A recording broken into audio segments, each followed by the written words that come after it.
العمود جاءت زينب هلت البشرى.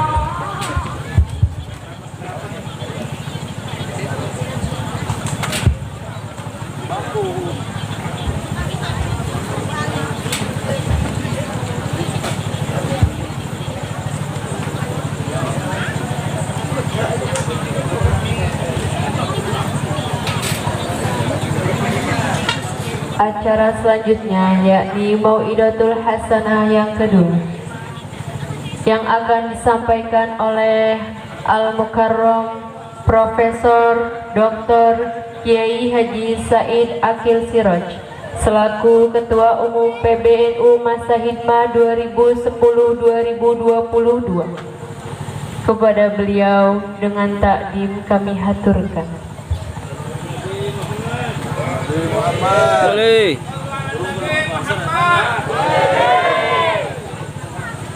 Mic-nya. Sar.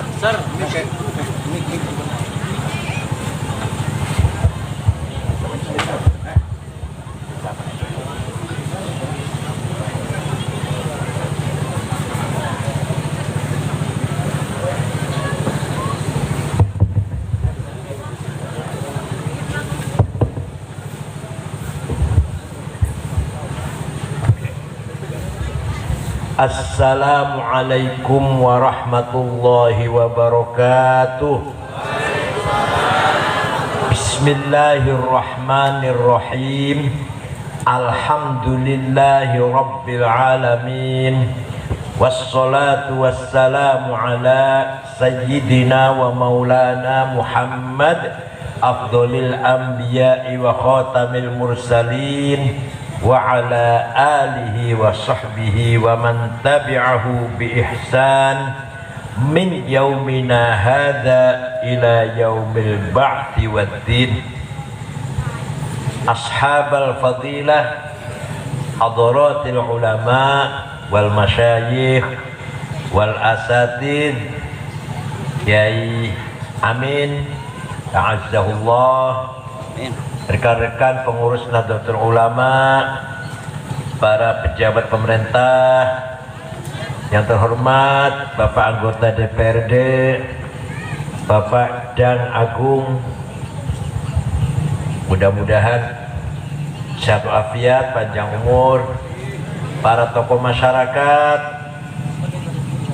Pak Camat, Kepala Desa, Bapak-Ibu sekalian yang saya hormati. Alhamdulillah, untuk pertama kalinya saya bisa silatul arham dengan masyarakat Desa Tanjung, Kecamatan Jeponegara, dalam rangka apa? Haflati Maulidir Rasul Sallallahu Alaihi Wasallam. Maulud itu bisa diucapkan maulid, bisa maulud. Kalau kita katakan malam ini peringatan maulud, itu yang kita peringati bayi yang dilahirkan, yaitu Nabi Muhammad, maulud. Kalau kita katakan malam hari ini peringatan maulid, itu artinya yang kita peringati harinya, bukan bayinya, tapi hari di mana Nabi Muhammad dilahirkan. Dalam rangka menyambut Maulid Nabi ini, pertama kita memelihara, merawat kapital sosial, merawat kekayaan, tarawat ijtimaiyah, kapital sosial. Masyarakat segini banyaknya, semuanya kompak, solid, menghadiri acara Maulid Nabi, Isra Mi'raj, atau ketika ada acara baca barzanji di masjid atau di musola, itu merupakan kekayaan kita, kekayaan umat Islam, terutama Ahlus Sunnah wal Jamaah, yang orang lain belum tentu punya kekayaan seperti ini. Belum tentu orang lain ngadain pengajian, gampang orang datang tanpa diundang, tanpa didorong-dorong. Ini namanya kapital sosial. Lah, kekayaan masyarakat ini harus dirawat dan dipelihara. Apa tujuannya? Tujuannya untuk satu, tetap menjaga ukhuwah Islami, menjaga persaudaraan sesama umat Islam. Yang kemarin barangkali bertengkar, tasli siapalah, malam ini ketemu salaman. Kemarin hari Selasa bertengkar, malam ini seminggu kemudian malam ini ketemu bersalaman. Minimal menyapa, apa kabarnya, selesai, baik-baik, minimal gitu kan. Ini kesatuan, kekayaan masyarakat perlu dipelihara, perlu dirawat, bahkan dikembangkan potensinya, dikembangkan potensi yang ada. Yang pemuda harus kita rawat, yang ibu-ibu harus kita pelihara, yang remaja harus kita pelihara, bapak-bapak, ibu-ibu yang sudah tua juga harus kita pelihara, kita ayomi, kita ikat dengan ikatan ukhuwah Islamiyah, sehingga insya Allah Desa Tanjung Pusaka Negara fi amnin wa aman. Insya Allah Desa Tanjung Pusaka Negara aman, rukun, damai. Tidak ada orang bertengkar. Kalau terpaksa ada, oleh Rasulullah dibatasin 3 hari 3 malam. Kalau terpaksa ada orang bertengkar, oleh Nabi Muhammad diberi toleran 3 hari 3, lebih dari itu tidak boleh. Al muslimu man salima akhuhu min yadihi wa lisanih. Kata Nabi Muhammad, orang Islam itu orang yang tetangganya, lingkungannya, masyarakatnya merasa aman, tidak merasa terganggu. Misalkan saya tinggal di Desa Tanjung ini, di Ciponegara, bapak-bapak, ibu-ibu merasa aman ada saya di sini, berarti saya orang Islam. Tapi sebaliknya, kalau tadinya aman, tentram, setelah ada saya, masyarakat di sini malah khawatir, ketakutan, gak tenang, ngeri ada saya di sini, itu saya bukan orang Islam. Paham ya? Paham ya? Orang Islam itu tetangganya, lingkungannya, masyarakatnya tenang dengan orang tersebut, dengan orang Islam. Saya tinggal di Tanjung, orang Tanjungnya tenang ada saya secara Islam. Tapi saya tinggal di Tanjung, orang Tanjung resah, ketakutan, gelisah, khawatir, tidur nggak nyenyak, pintu dikunci terus, khawatir. Itu namanya saya bukan orang Apa artinya? Artinya agama Islam, Rasulullah menekankan persaudaraan. Tidak cukup hanya sholat 5 waktu, tidak cukup hanya puasa Ramadan, tidak cukup pergi haji dan umrah, tidak cukup hanya zakat dan sedekah, tapi Islam mengharuskan kita menjadi sebuah kekuatan masyarakat yang akur, yang damai, yang bersatu. Boleh beda madhab, boleh, misalkan ada madhab, kalau di Timur Tengah ada madhab Hanafi, Syafi'i, Hambali, boleh. Indonesia Syafi'i semua. Boleh beda ormas, boleh beda partai politik, pilihan boleh beda, tapi tetap kita menjunjung tinggi semangat ukhuwah Islami. Ya, maka ini faedahnya menghormati Maulid Nabi, di situ faedahnya. Nah, Maulid Nabi ini diadakan pertama kali dengan keramaian yang luar biasa oleh Khalifah Fatimiyah di Mesir, namanya Al-Mu'izz Lidinillah, pada tahun 363 Hijriah. Pertama kali mengadakan acara Maulid Nabi besar-besaran. Kenapa tujuannya? Tujuannya ketika itu umat Islam kurang bersatu, kurang solid, padahal ancaman perang salib sudah di mata. Ancaman perang salib mau menyerang agama negara Islam. Maka Khalifah mengadakan Maulid Nabi dalam peran Maulid Nabi yang dihadiri oleh waktu itu ya 100.000, banyak sekali waktu itu, 100.000 itu banyak banget.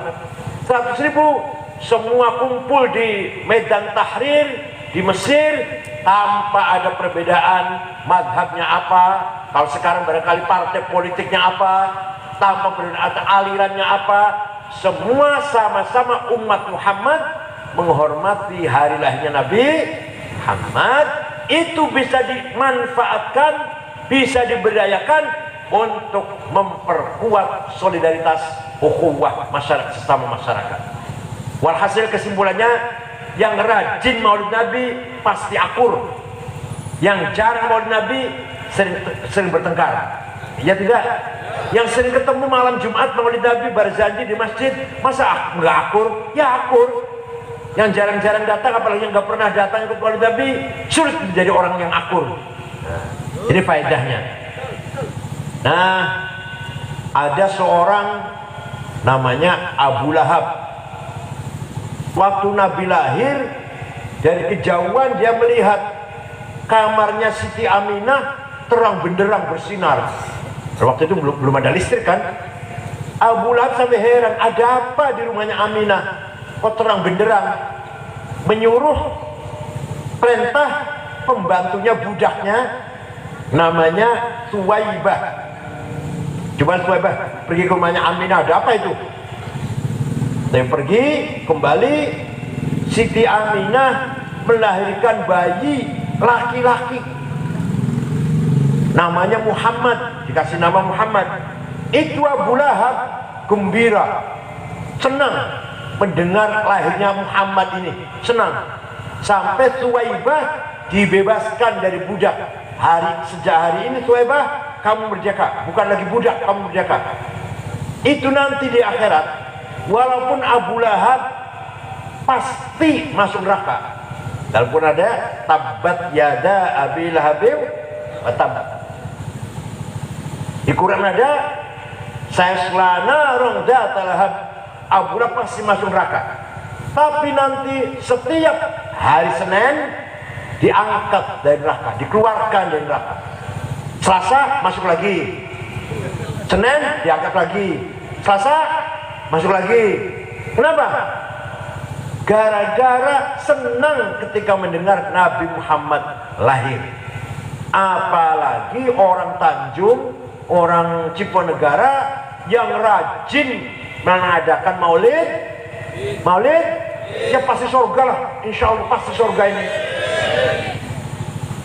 Idza kana hadza kafiran ja'a dhammuhu bitabbat yadahu fil jahimi mukhallada ata annahu fi yaumil itsnain daima yukhaffafu anhu lis-sururi bi ahmada fama dhannu bil 'abdi alladhi kana umruhu li ahmada masruran wa mata muwahhida. Idza kana hadza kafirun ja'a bitabbat yadah, ini Abu Lahab kafir, sudah dipastikan dalam surat Tabbat Yada Tab, pasti masuk neraka. Tapi setiap hari Senin diangkat dari neraka. Kenapa?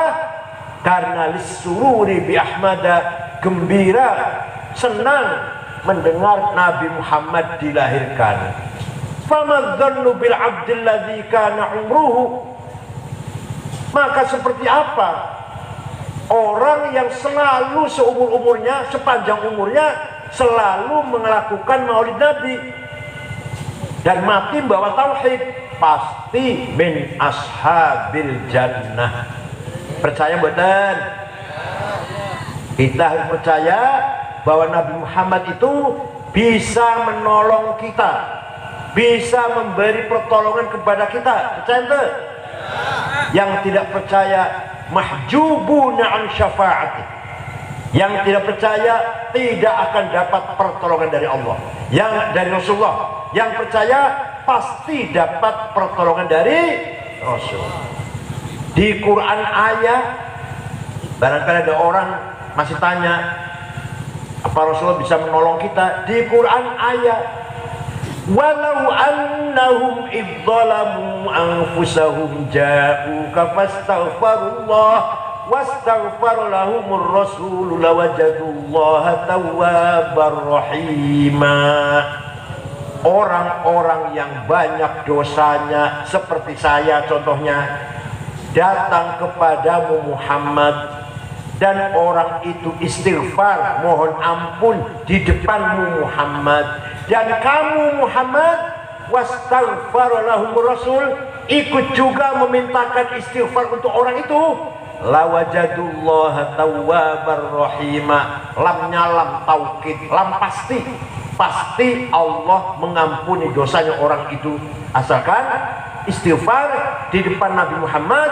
Nabi Muhammad ikut juga mendukunglah, ikut juga memohonkan maghfirah untuk saya, maka dosa saya pasti diampuni. Itu ayat Al-Qur'an. Percaya enggak? Ya, kalau Bapak Ibu ziarah ke Madinah, haji atau umrah, istighfar di depannya Rasulullah, kemudian Rasulullah ikut mendukung, ikut memohonkan kita diampuni dosanya, pasti Allah mengampuni dosa-dosa kita. Gitu ya.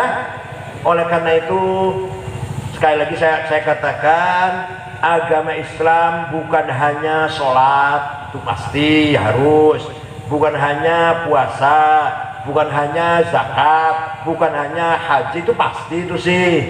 Tapi yang paling penting lagi adalah mengikuti akhlaknya Rasul. Siap mengikuti akhlak Rasulullah? Siap? Nah, Rasulullah setelah 8 tahun tinggal di Madinah, diusir dari Mekah, 8 tahun dan di Madinah, berangkat ke Mekah dengan membawa pasukan ribuan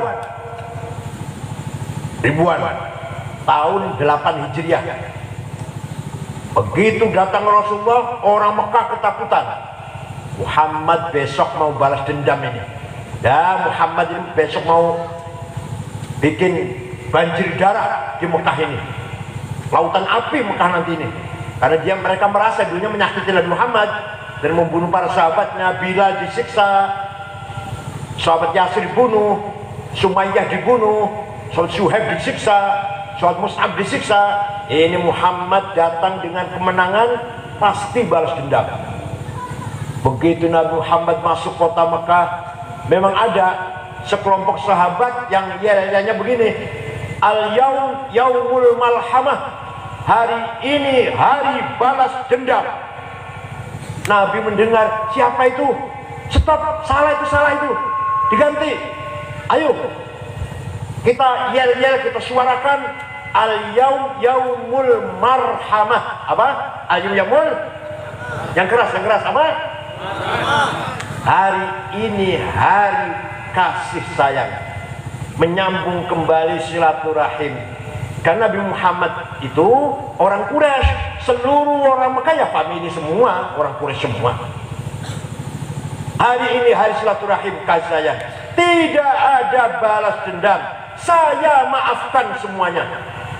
Orang Mekah yang tadinya sembunyi di rumah, ketakutan, takut kalau Muhammad balas dendam, semua keluar dari rumah menyalami Rasulullah dengan mengatakan, bi abi wa ummi antal karim ibnil karim, demi ayahku, demi ibuku, sungguh kau Muhammad orang mulia, putra dari seorang ayah yang mulia, cucu dari seorang kakek yang mulia. Mulia apanya? Akhlaknya. Allah memuji Nabi Muhammad. Coba, yang muji Allah bukan sesama manusia. Kalau saya dipuji oleh bapak ibu-ibu, percuma, nggak ada artinya apa-apa, sama dengan saya kok. Yang muji sama dengan saya kan, makan nasi, suka tidur, suka molor, apa artinya pujian? Atau sebaliknya, saya dicaci maki, medsos kan banyak yang dicaci maki saya, medsos itu banyak yang dicaci maki saya, itu Syiah lah, liberal lah, sesat lah, saya nggak terpengaruh. Apa arti sesama manusia mencaci maki? Yang mencaci maki saya sama dengan saya, doyan nasi, doyan tidur, kalau kenyangnya dolan ke WC, sama aja kan. Makanya bapak kalau dipuji orang nggak usah megar, nggak usah bangga. Kalau dicaci orang nggak usah minder. Tapi kalau Kanjeng Nabi Muhammad SAW yang muji teh Allah, masya Allah. bukan manusia yang uji. Fabima rahmatin minallahi lintalahum walau kunta faddan ghalidhal qalbi lang faddu min hawlik fa'fu anhum wastaghfir lahum wasyawirhum fil amr fa idza azamta fatawakkal 'ala Allah innallaha yuhibbul mutawakkilin. Muhammad, engkau akhlaknya mulia, kamu itu santun, ramah, halus, maka mereka orang Mekah berbondong-bondong masuk Islam. Seandainya kamu congkak, kasar, ngancam-ngancam, takbir, lan faddu min haulik, niscaya orang Mekah akan lari meninggalkan kamu. Jadi masuknya orang Islam Mekah waktu itu karena melihat akhlaknya Nabi Muhammad sangat mulia. Fa'fu anhum, Muhammad, maafkan mereka kesalahan yang dulu, maafkan. Biasa Bu, ibu maafkan kesalahan orang lain? Biasa? Orang yang kemarin mencuri sepeda motor kita maafkan, bisa? Orang kemarin menipu saya 25 juta kita maafkan, bisa? Bukan hanya maafkan, wastaghfir lahum, Muhammad, mintakan ampunan kepada Allah untuk mereka. Ya, orang Mekah yang tadinya musuh Islam sekarang udah masuk Islam kan? Mintakan ampun kepada Allah. Biasa Bu, yang kemarin mencuri sepeda motor kita mintakan ampun kepada Allah. Biasa? Terjawab. Biasa? Karena siap meniru akhlaknya Rasulullah. Bukan hanya itu. Ada Pak Lurah enggak? Ada kepala desa enggak? Bukan hanya itu. Wasyawirhum fil amr. Muhammad, orang Mekah yang dulu musuh kamu sekarang sudah masuk Islam, ajaklah mereka bermusyawarah, membincangkan, membicarakan, mendiskusikan masa depan yang lebih baik lagi. Jadi Pak Lurah, Pak Kepala Desa, siapa yang kemarin nggak mendukung Bapak, sekarang dia jadi kan, ajak mereka ngomong-ngomong, dirangkul mereka. Seperti Pak Jokowi ngerangkul Pak Prabowo, tadinya bersaing, tapi setelah Pak Jokowi menang, Pak Prabowo jadi menhan. Ngerangkul Pak Sandiaga Uno, tadinya bersaing sekarang jadi menteri. Itu akhlak Rasulullah seperti itu. Siapa Lurah ya? Siapa Lurah? Oleh karena itu Maulid Nabi ini tidak ada faedahnya kalau tidak kita berupaya meniru akhlak Rasulullah Sallallahu Alaihi Wasallam. Seperti Wali Songo, Wali 9, dalam mendakwakan Islam tidak pernah menggunakan kekerasan sama sekali. Tidak pernah menggunakan kekerasan, hanya menunjukkan akhlaknya mulia. Orang Jawa waktu itu agamanya Hindu, berbondong-bondong masuk Islam. Contoh, orang Jawa, orang Hindu berkasta-kasta, ada 5 kasta: Brahma, Satria, Sudra, Waisa, Warya. Atau Warya dulu sebelumnya Waisa. Itu yang Brahma dan Satria yang paling tinggi. Kalau yang 3 ini Allah kita-kitaan inilah. Tidak boleh menggunakan kata ingsun, aku, saya, kecuali Brahma dan Satria. Ingsun, bahasa Jawa ini. Kalau kita orang kecil nggak boleh. Harus punya apa? Kaulo alit, budak letik. Sampean dalam, saya lihat debu yang ada di kaki Anda. Bukan sampean dalam, saya debu yang ada di kaki Anda. Kalau salaman tidak boleh tangan, mencium dengkul, lutut. Kalau dengan raja orang kecil, mencium lutut, bukan salaman dengan tangan. Para wali mendakwakan Islam ngajari begini: usolli fardhu zuhri, niat sholat ingsun, nawaitul wudu'a, niat ambil air wudu soko ingsun. Ya Allah, orang Jawa kaget, seumur-umur gak boleh mengatakan kata ingsun, cuma haknya raja. Kecuali kalau masuk Islam baru bisa menggunakan kata ingsun. Kalau nggak masuk Islam sampai kiamat kurang 2 hari nggak bisa ngomong ingsun. Maka orang Jawa berbondong-bondong masuk coba merasa diorangkan, merasa dihormati, merasa dimanusiakan. Sama ulama juga ingsun, orang awam juga ingsun, sama pejabat juga ingsun, rakyat kecil juga ingsun. Dalam agama Islam seperti itu. Ini nama apa artinya? Dakwah Islam tidak menggunakan kekerasan. Barang siapa menggunakan kekerasan, itu orang yang paling zalim. Wa man adlamu mimman iftara 'ala Allahil kadhiba wa huwa yud'a ilal Islam. Wallahu la yahdil qaumadz zalimin. Orang yang paling zalim adalah orang yang mengatasnamakan Islam padahal tujuannya bukan untuk Islam, politik, ekonomi, partai misalkan, atas nama Islam padahal bukan untuk Islam. Itu orang yang paling zalim. Sholat Jumat di Monas, orang Subang banyak itu, orang Subang. Kalau benar-benar Islam, sholatnya di masjid, tidurnya di lapangan. Berangkat dari Subang, tidur di lapangan. Apa? Menunggu sholat Jumat besok di masjid. Itu yang benar itu. Ini kebalik.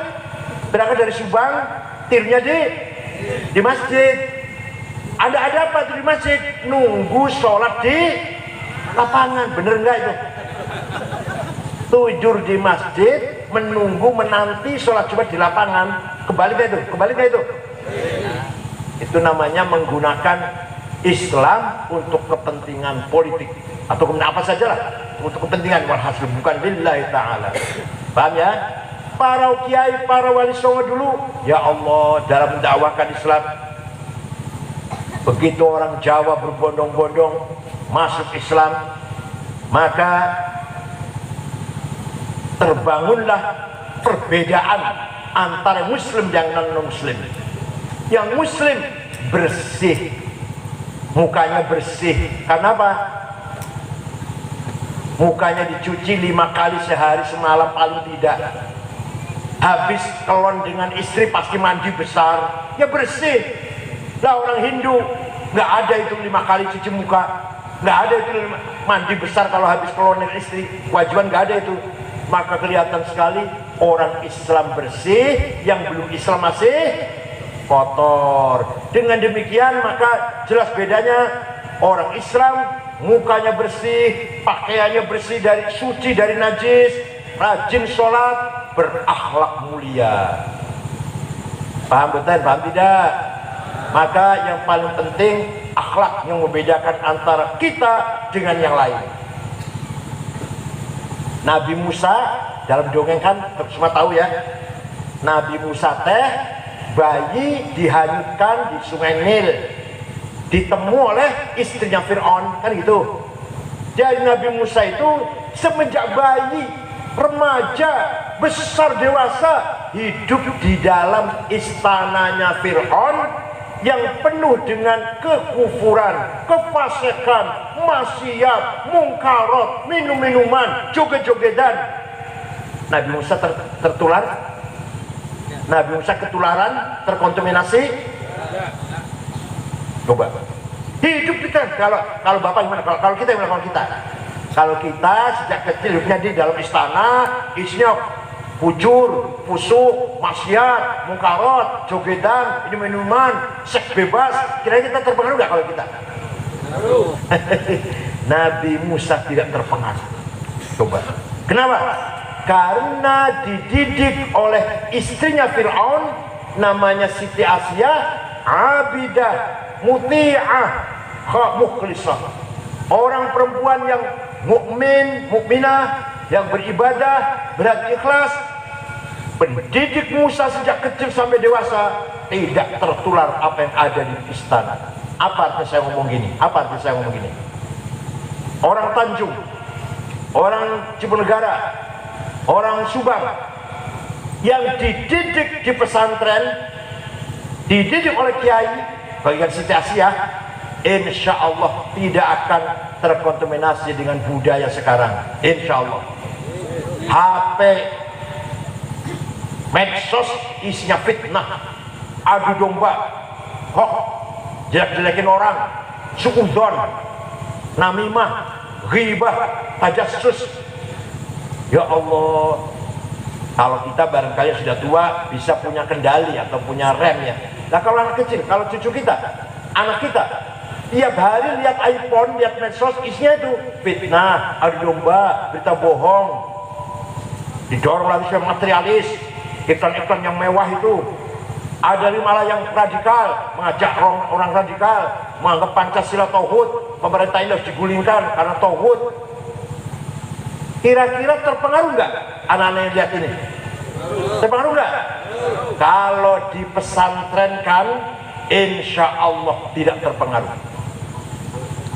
Kalau pesantrenkan, dididik oleh kiai bagian Siti Asia yang didik Musa, dipesantrenkan, insya Allah selamat dari budaya-budaya rusak. Ya kita nggak menutup mata, santri nakal ya ada, tapi rata-rata insya Allah santri berakhlak mulia. Ya santri nakal ya ada lah ya, 1, 2, 3, 10, 20 lah, 30 lah. Tapi boleh dibilang rata-rata ada nggak santri tawuran? Nggak ada. Babakan Ciwaringin dengan buntet, Kompe Arjunong tawuran, ada nggak itu? Nggak ada. Tapi kalau mohon maaf, kalau pelajar yang di luar, di Jakarta, terutama Jakarta, tiap hari tawuran dan sering terjadi korban sampai mati, sampai kehilangan nyawa. Ini akhlaknya luar biasa, mengerikan. Maka semua pesantren, terutama pesantren Nahdlatul Ulama, bludak santrinya. Di Lirboyo Kediri itu waktu saya di sana tahun 68 sampai 71 di sana, santrinya 2000 waktu itu. Sekarang 42.000. Kempet ayah saya waktu ayah saya masih hidup 400 paling banyak. Sekarang 5.500. Kenapa?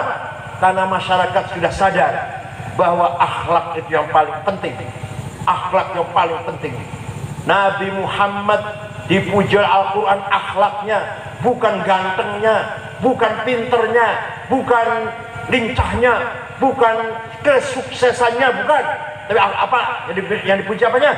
Akhlaknya. Wa innamal umamul akhlaqu ma baqiyat fa inhum dhahabat akhlaquhum dhahabu. Martabat sebuah bangsa, nggak usah bangsa kebesaran lah, sebuah desa sebuah desa, martabatnya tergantung akhlaknya, bukan agamanya, nggak usah kaget. Afghanistan penduduknya 100% Muslim, perang saudara sudah 40 tahun, bunuh-bunuhan, bom-boman, lagi maulid Nabi di hotel dibom, lagi sholat Jumat dibom, rumah sakit dibom, presidennya dibunuh, Profesor Burhanuddin Ar-Rabbani dibunuh, baru kembali dari Jakarta waktu itu. Bapak mau jalan ke Afghanistan? Jalan-jalan sana, mau jalan-jalan sana? Orang Islam semua itu badar. Mau jalan sana? Sekarang kita lihat Jepang. Jepang agamanya nggak jelas. Bukan Yahudi, bukan Islam, bukan Kristen, bukan Hindu, bukan Buddha, bukan Konghucu, agama Shinto. Kalau di kita mah barangkali agama sudah winitan lah, karuhunan.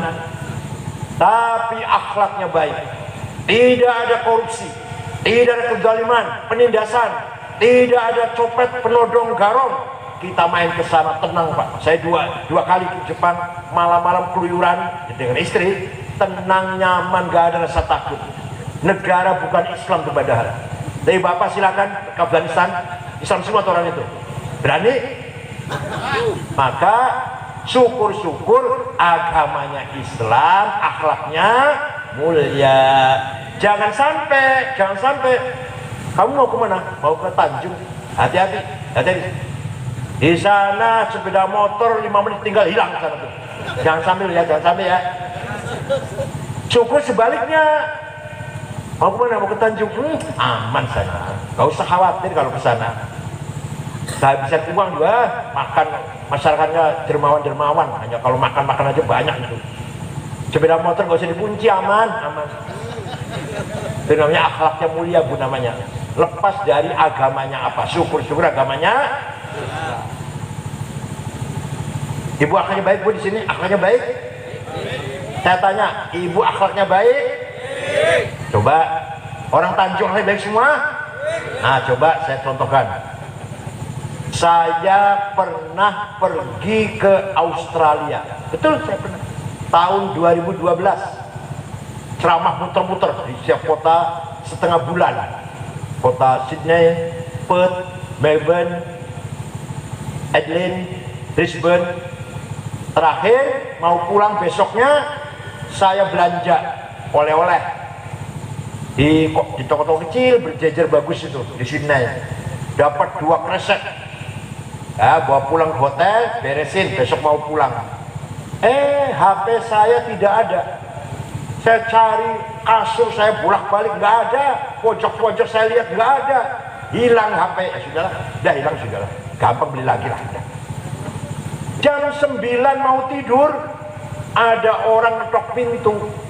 Saya buka, petugas hotel dengan seorang laki-laki satu mengembalikan HP saya. Ini HP Bapak ketinggalan di toko saya. Ini kejadian betul, Pak. Kira-kira kalau di Tanjung ada HP ketinggalan di warung, kira-kira di mana kira-kira?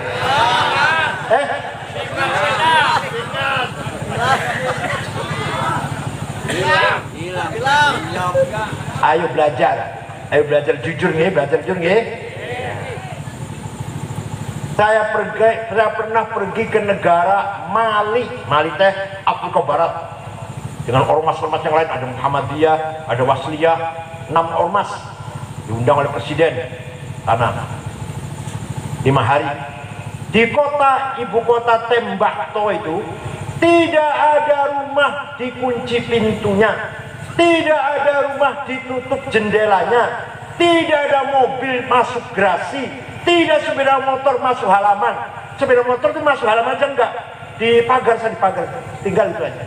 Kira-kira Tanjung aman kalau sepeda motor tinggal gitu? Hilang. Maka ayo kita belajar memperbaiki akhlakul karimah. Nabi Muhammad itu sifat yang wajib berapa, Bu? Nyahun tuh 4. Wajib Nabi Muhammad itu wajib sidik jujur. 2, wajib amanah bisa percaya. 3, wajib tabligh menyampaikan tugasnya lah, menjalankan tugasnya. Yang 4, wajib cerdas fatona. Ada yang ngomong, ya taman Nabi, abdi mah sanes Nabi yang gak wajib. Nomor 1 Nabi Muhammad wajib jujur, taman Nabi Muhammad, abdi mah sanes Nabi, ente wajib jujur gitu. Kehilangan sifat sidik, sifat jujur memporak-porandakan bangsa Indonesia. Kemarin belum lama minyak goreng nggak ada kan? Minyak goreng hilang. Padahal kita ada penanam sawit nomor 1 seluruh dunia. Produksi sawit setahun 42 juta ton. Kok bisa hilang? Ayo kenapa? Karena sifat sidik hilang. Hanya sifat sidik jujur hilang, minyak goreng hilang. Duit negara banyak dikorupsi, banyak hilang. Apa yang hilang? Sidik. Pengadilan sering membenarkan yang salah, menyalahkan yang benar. Apa yang hilang tuh? Sidik. Paham tidak? Baru 1 sifat hilang, udah rusak semua kita ini. Walau ittaba'al haqqu ahwa'ahum la fasadatis samawati wal ardu wa man fihin. Kalau kebenaran dikalahkan oleh kepentingan politik, kepentingan ekonomi, kepentingan apalah. Kalau kebenaran al-haq walawit taba'al haqqu ahwa'ahum, kalau kebenaran dikalahkan oleh kepentingan la fasadatis samawati wal ardu wa man fihin, pasti akan hancur rusak tatanan kehidupan di dunia ini. Ya Allah, oleh karena itu Maulid Nabi ini supaya ada faedahnya, Maulid Nabi di samping kita dapat syafaat, dapat barokah, ayo kita perbaiki akhlak kita, mengikuti, meniru, menteladani akhlak Rasulullah Sallallahu Alaihi Wasallam. Saya kira itu saja, mudah-mudahan ada manfaatnya. Insya Allah lain kali bisa lebih sore datangnya. Tadi gimana tadi? Si Sukaresmi ya, Sukaresmi. Terus kesini jalannya setengah halus, jadi agak lama. Katanya dekat tapi karena jalannya jelek jadi lama. Syukron, mohon maaf. Syukron wa dumtum fil khairi wal barakati wan najah. Wallahu yahfazkum min al-ahati wal afat. Wa yakhudh bi aydikum lima fihi as-salah wal khair. Wallahul muwaffiq ila aqwamit thoriq. Wassalamu alaikum warahmatullahi wabarakatuh.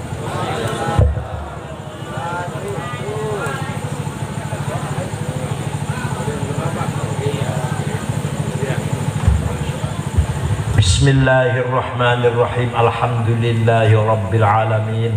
Hamdan katsiran thayyiban mubarakan fih. Allahumma sholli sholatan kamilatan wa sallim salaman tamma ala sayyidina Muhammadin alladhi tanhallu bil qudam fariju bil qurab wa tuqda bil hawaij wa tunabil ghaib wa husnul khatim istasqal ghamam bi wajhil karim wa ala alihi wa sahbihi fi kulli lamhatin wa nafasin bi'ad kulli ma'lumin lak.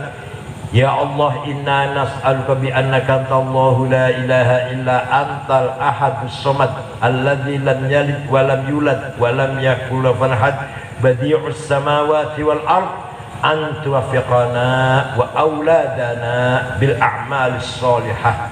Kami mohon ya Allah agar kami diberi kemampuan dan anak-anak kami diberi kemampuan beramal soleh. Wa tahfadzna wa iyyahum minal mihani wal fitan, dan kami dilindungi, diselamatkan dari segala fitnah perpecahan, fitnah konflik dan fitnah permusuhan. Wa taj'alna farajan wa makhraja. Inna nas'aluka bi maq'idil 'azmi min 'arsyik wa bi muntahar rahmatin min kitabik wa bismikal a'la wa majzikal asna wa isyraqi nuri wajhikal ajal ajla wa bi fadlikal karim wa judikal 'amim wa kalimatika tammati allati la yujawizuhunna barru la fajir. Ya akramul akramin ya hasibu ya jalil, antusahhila umurana, mudahkanlah segala urusan kami, wa taqdiya hajatina, kabulkanlah segala hajat kami, wa tuballigha maqasidana, dan sampaikanlah tujuan-tujuan kami, min maqasidid dunya wal akhirah. Rabbana khtim lana bil iman wal islam. Ya Allah, bila husnul khatimah, mati membawa iman Islam. Waj'al 'inda intihai ajal hadhihi dunya akhir kalamina kalimat la ilaha illallah. Ya Allah, berilah kemampuan kepada kami ketika sakaratul maut mampu mengucapkan kalimat la ilaha illallah. Rabbi yassir wa la tu'assir, Rabbi adna bil khair wal yatalattaf wa la yash'uranna bikum ahada. Dzalika khasyar rabbah. Bismillah ma sya Allah ma kana min famin Allah. Bismillah ma sya Allah la ya'ti bil khair illa Allah. Bismillah ma sya Allah yas'aluna illa Allah. Bismillah ma sya Allah la haula wa la quwwata illa billah. Rabbana atina fid dunya hasanah wa qina adzaban nar. Wa sallallahu ala sayyidina Muhammadin bil ummi wa alihi wasallam. Subhana rabbika bil izzati amma yasifun wa salamun ala al hamdulillahi rabbil alamin. Al-Fatihah.